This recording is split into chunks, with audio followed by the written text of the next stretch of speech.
আজ আবার সেই পৌষ মাসের মতন কুয়াশা পড়লো। সো হ্যালো এভরিওয়ান, কেমন আছো তোমরা সবাই? আশা করি অনেক ভালো আছো। আর তোমাদের ভালোবাসা আজকে আমি ভালো নেই, তোমাদের ভালোবাসা নেই আজকেই আমি ভালো নেই। আজকে শরীরটা খুবই খারাপ, কি করে যে ভয়েস দিচ্ছি আমি শুধু জানি। দেখো সেই পৌষ মাসের মতন কুয়াশা পড়েছে। আর এই যে আমি এখন অনেক সকাল সকাল ঘুম থেকে উঠে পড়েছি, উঠে এখন দোকানে যাচ্ছি, দোকান করে তারপর বাড়ি এসেছি। আর এসে এই যেহেতু চৈত্র মাস শেষ হতে চললো, তো সেই কারণে মা সব জানালার পর্দা, দরজার পর্দা সব কাচতে হয়, সেগুলো কেচে দেবে। আর আমি আজকে এক জায়গায় যাব, তো সেই কারণে আমি কাচতে পারবো না, কিছু করতেও পারবো না, কিন্তু মাই করবে। আর আমি এদিকে সব একে একে সব বের করে ধুয়ে যাচ্ছি যেন মার সুবিধা হয়। মা আর 3টে ঘর ঝাড়া বাকি রয়েছে, এই ঘরগুলো ঝেড়ে নেবে। আর যা ঘর ছিল সেগুলো আমি ঝেড়ে ফেলেছি। আর এই যে এখানে দরজার পর্দাগুলোও সব নামিয়ে নিচ্ছি, আর ওখানে তো জানলার পর্দা দুটো নামিয়ে এসেছি, একে একে সব দরজার পর্দাগুলোই নামিয়ে নেব। আর আমি আজকে যাবো একটু নবদ্বীপে একটু ডাক্তার দেখাতে হবে, সেই কারণে এগুলো তো সব নামানো হয়েই গেছে। এরপর চলে যাব ঠাকুর ঘরের পর্দাটা নামাতে। আর আজকে জানি না আমার ক্যামেরাটা কীরকম ঝলসে গেছে, তো কোনো অসুবিধা হলে তোমরা প্লিজ মানিয়ে নিও, একটু গুছিয়ে নিও, তাহলেই হবে। সবসময় তো সবটা দিন এক হয় না। আর এই যে দেখো একে একে সব তো নামানো হয়ে গেছে, তাই এখন ঘরে চলে যাব। আর এইগুলো বের করে থুয়ে দিলাম এক সাইডে, মা ধোবে, যেহেতু চৈত্র মাসটা শেষ হচ্ছে, নতুন বছর শুরু হচ্ছে, তো নতুন বছরের জন্য কিছু তো করতেই হবে। আমরা কিন্তু ইংরাজি মাসের নতুন বছরের জন্য কিন্তু এতটা এক্সাইটেড হই না যতটা বাংলার নতুন বছরের জন্য এক্সাইটেড হই। পয়লা বৈশাখ, একটা নতুন বছর, নতুন দিন শুরু হচ্ছে। আর আশা করি সবার পয়লা বৈশাখটা ভালো কাটবে, ভালো কাটুক, সেটাই মন থেকে চাই। আর এই যে দেখো এখানে আমাদের পয়লা বৈশাখও চলছে, কোনো রকম ভালোও চলছে সেটা বলতে পারবো না, কারণ আমাদের বাড়ির পরিস্থিতি এই মুহূর্তে ভালো নেই, তো সেই কারণে যেভাবে চলছে সেইভাবেই বলছি। আমাদের পয়লা বৈশাখ যেদিন আমাদের মাথা থেকে সব টেনশনগুলো দূর হবে, সেদিনটাই ভালো কাটবে। আর সেই দিনটাই আমাদের পয়লা বৈশাখ হবে, মানে সেটা দিনে পড়ুক বা না পড়ুক। ঘরের বিছানাটা তো গুটিয়ে এসেছি, কারণ আমি ঘরের বিছানাটা একদম গুটিয়ে এসে নিশ্চিন্ত হতে চেয়েছি। তারপর এদিকে এসে রান্নাঘরের বিছানাটা গুটিয়ে নিয়েছি, আর ওইদিকে ভাত চাপিয়ে দেবো এখন, নাহলে আমিও খেয়ে যাব, আবার বাবাও খেয়ে যাবে। আর এই সকালবেলাটা একটু তাড়াহুড়ো করে রান্না করতে হয়, যেহেতু বাবাও 7:30 8টা নাগাদ কাজে চলে যাবে, আর আমাকে তার আগেই ভাত রান্না করে রেডি করতে হবে। তো সেই কারণে এই যে এখন আমি গ্যাসে ভাত বসিয়ে দেবো। আর আজকে একটু তাড়াহুড়ো করে গ্যাসে বসিয়ে দিচ্ছি, গ্যাসটা এসব মোছা হয়নি, তার আগেই আমি বসিয়ে দিচ্ছি। আর ওখানে ভাত বসিয়ে দিয়ে এই যে চাল নিতে এসেছি, আর এরপর সবজিগুলো কেটে নেবো একে একে। আর এই যে এখানে আমি এই সবজিগুলো নিয়ে এসেছি, এখানে আছে কাঁচকলা, আলু আর পেঁপে। যেহেতু দাদুকে এখন সকালবেলা সেদ্ধ এইসবই খাওয়াতে বলেছে ডাক্তারে, তো সেই কারণে এই যে সকাল সকাল আলু পেঁপে আর কাঁচকলা সেদ্ধ দিয়ে ভাতটা বসিয়ে দেবো। দাদুরও হয়ে যাবে আর আমাদের বাড়ির সবারও হয়ে যাবে। আর সবাই আলু পেঁপে মানে কলা সেদ্ধটা কম বেশি সবাই ভালোবাসে, অতটাও মানে কেউ বোরিং ফিল করে না এই খাবারটা। তো এই যে সবজি কাটা হয়ে গেছে, সব কিছু ধুয়ে নিয়ে চলে এসেছি। দেখো জলও কিন্তু গরম হয়ে গেছে, আর তার মধ্যে আর একটু জল দিয়ে দিলাম, অল্প জল দিয়েছিলাম তখন, এই কারণে আর একটু জল দিয়ে দিলাম। আর এরপর এই যে আলু টালুগুলো সব দিয়ে দিচ্ছি, চালটাও দিয়ে দেবো, তারপর ভাতটা ফুটতে দিয়ে দেবো। এর মধ্যেও আমি যে কাজগুলো সারার সেগুলো সেরে নেবো। তো আমি এরকম গ্যাসে ভাত বসিয়ে দিলে একটু বসে থাকি না, যে হাতে কাজগুলো থাকে সেগুলো সেরে ফেলি। আর এই যে দেখো অনেক কাজ সেরে এসে এখানে এখন ভাতগুলো দেখি উদলিয়ে যাচ্ছে, তাই একটু নাড়াচাড়া করে দিচ্ছি। আর এখানে একে একে যা যা কাজ ছিল সেগুলো সব সেরে ফেলছিলাম। আর ফেলার পর এই যে দেখি ভাত আমার হয়ে গেছে, তাই এখন ফ্যানটা ঝরিয়ে নেব। তো এরকম করে অনেক কাজকর্মর মাঝখানে রান্নাটাও সেরে ফেলি, আবার এদিকে কাজগুলোও সেরে ফেলি। আর এই যে দেখো ভাতটা তো হয়ে গেছে, তাই এখন নামিয়ে ফেলবো। প্রথমে তো ওই গামলাটার মধ্যে ফ্যানটা ঝরানোর চেষ্টা করছিলাম, কিন্তু পারিনি। তারপর আবার ফ্যান ঝরানোর ওই কাঠের ওটা বানিয়েছিলাম, যে ওটা নিয়ে এসে ওর মধ্যে ফ্যান ঝরাতে দিয়ে দিয়েছি।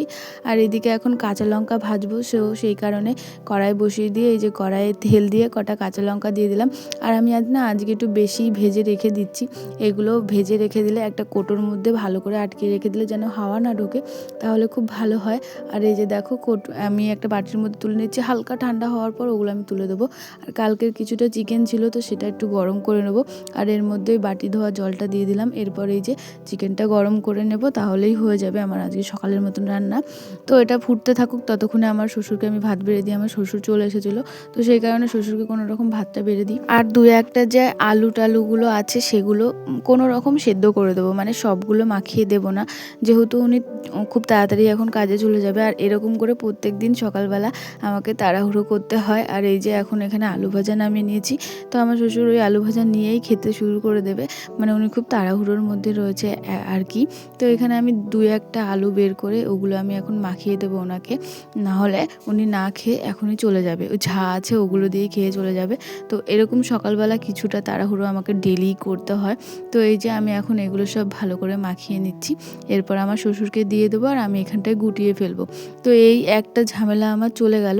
তো এরপর আমি যত আলুগুলো ছিল সব বের করে ওগুলোও মেখে নেব, মেখে রেখে দেবো, যেহেতু মাও দোকানে রয়েছে, কাজ করতে পারবে না। আর মার আজকে সারাদিনে অনেক কাজ রয়েছে। তো যে মাংসটা আমি জাল দিতে দিয়েছিলাম ওটা আমি নামিয়ে নিলাম, আর এই যে একে একে সব আলু টালুগুলো খুঁজে নিচ্ছি, এরপর এগুলো মেখে নেব।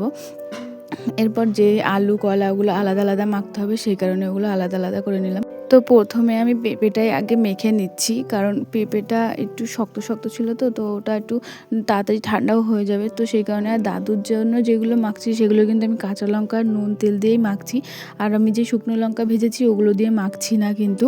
তো এই যে এখানে তারপর আমি আলু মেখে নিচ্ছিলাম, ওগুলো সব একে একে মাখা হয়ে গেছে। আর এই যে দাদুর জন্য আলাদা করে শুধু এখন কাঁচা লঙ্কা তেল দিয়ে নুন দিয়ে মাখিয়ে দিচ্ছি, আর ওই কিছুটা আমাদের জন্যই মাখাবো। আর দাদুর জন্য মেখে এই যে আমি এখন রেখে দেবো, আর এই যে এখন আমাদেরটাও মেখে নিচ্ছি। আর আমাদেরটা এরকম করে নুন দিয়ে শুকনো লঙ্কা দিয়ে বেশি করে লাল লাল করে আলু সিদ্ধ মাখলে আমার খুব ভালো লাগে। তো সেই কারণে এই যে আমাদেরটা একটু লাল লাল করে মেখে রেখে দিলাম। আর এরপর আমি ভাত বেড়ে নেবো, আমিও ভাতটা খেয়ে নেবো। ভাতটা খেয়ে নিলে একটু চিন্তা হবে না যে ভাত খেতে হবে, আর যেহেতু আমাকে 9:30 ট্রেনটা ধরতে হবে সেই কারণে একটু তাড়াতাড়ি করছি। আর এখানে কিছুটা চিকেন নিয়ে নিলাম, আর এই যে ভাত খেতে বসে পড়েছি, এখন ভাতগুলো খেয়ে নেব। তো অনেক সকাল সকাল বেরোতে হবে, এদিকে মাকেও ফোন করে বলে দিয়েছি, মা তুমি চলে আসবে, ওখান থেকে মা আসবে আর এখান থেকে আমি যাব। তারপর খাওয়া দাওয়া করেই তারপরে একটা দিদির কাছে গেছিলাম, বলেছিলাম আমাকে একটু নিয়ে যেতে, তো ওই দিদিটাই আমাকে স্টেশনে নিয়ে গেছে।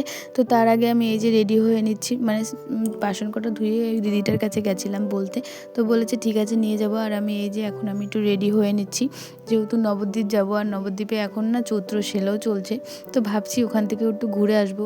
কিন্তু কষ্টের বিষয় এই যে তোমাদের সাথে সেটা শেয়ার করতে আমি পারিনি, আর দেখায়ও নি। তো ওটা দেখালে হয়তো ভালো লাগতো। তো আবার কোনো দিনও যদি যাই তাহলে অবশ্যই তোমাদের সাথে শেয়ার করব।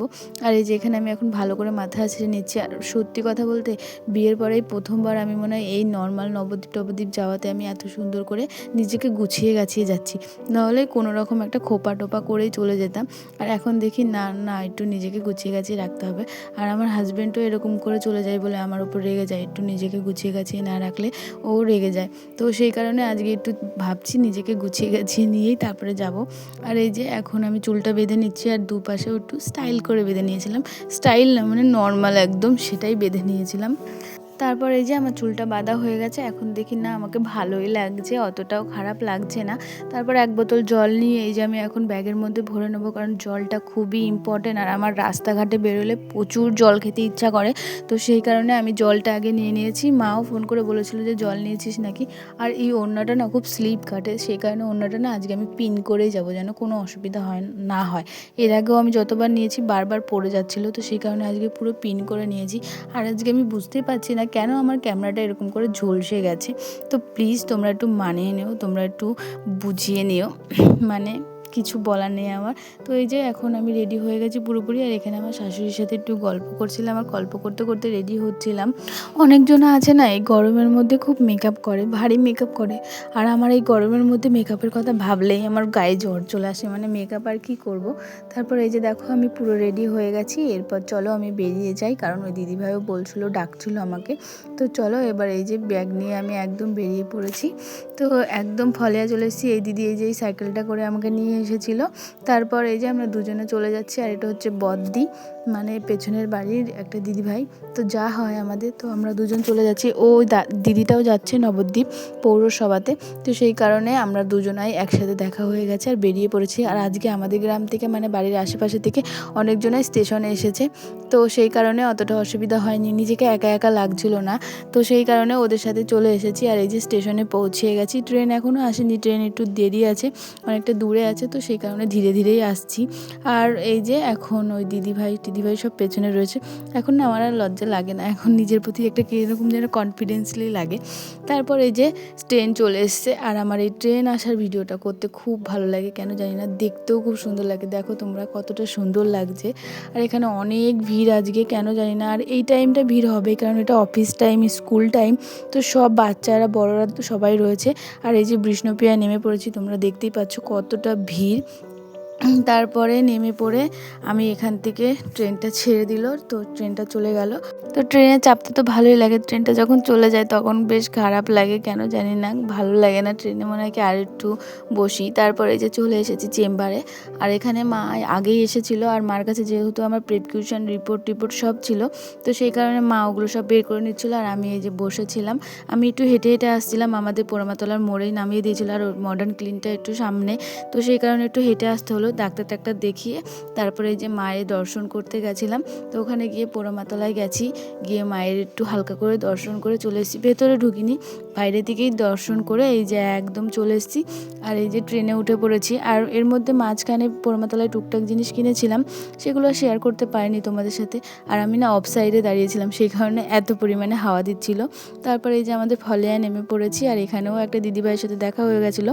তো আসার সময় এই দিদিভাইয়ের সাথেই চলে আসছিলাম। তো দিদিভাইটা হচ্ছে এই যে পিঙ্ক কালারের ড্রেস পরে রয়েছে, এই দিদিভাইয়ের সাথে চলে এসেছি। আর ভিডিওটা কেমন লেগেছে অবশ্যই বলো, ভালো লাগলে অবশ্যই একটা লাইক, কমেন্ট, শেয়ার, সাবস্ক্রাইব করে দিও। তো টাটা বন্ধুরা, আবার আসবো কালকে একটা